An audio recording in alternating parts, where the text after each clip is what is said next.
వాడు మీతో తాగాలని చాలాసేపు వెయిట్ చేశాడు, కానీ మీరు రాకపోయేసరికి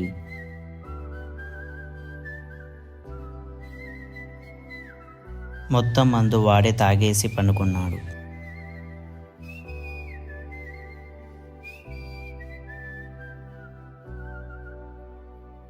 నా సూర్యుడివి నా చంద్రుడివి నా నాన్న, వచ్చే జన్మలో మీరు నా కొడుకుగా పుట్టండి. నేను మీకు ఎంత తాపుతానో అప్పుడు మీకు అర్థమవుతుంది. నేర్చుకోండి నాన్న. ఆపై జన్మలో మీరు మళ్ళీ నాన్న నేను మీ కొడుకుని. కానీ నాన్న, అప్పుడు మీరు మీలాగానే తాపండి, నాలాగా కాదు.